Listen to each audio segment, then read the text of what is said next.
किए गए थे, तो शायद इस मुल्क में हर कोई ये कहता कि इंसाफ का बोलबाला हुआ है, लेकिन यहाँ पर सिर्फ और सिर्फ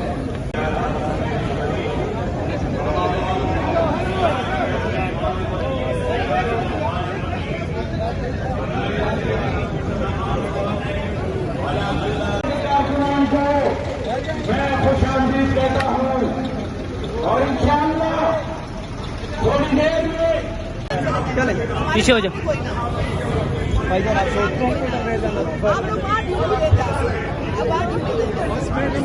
अपनी ड्यूटी करें जी, अपनी ड्यूटी करें, अपनी ड्यूटी करें। खड़े हो जाओ भाईजान।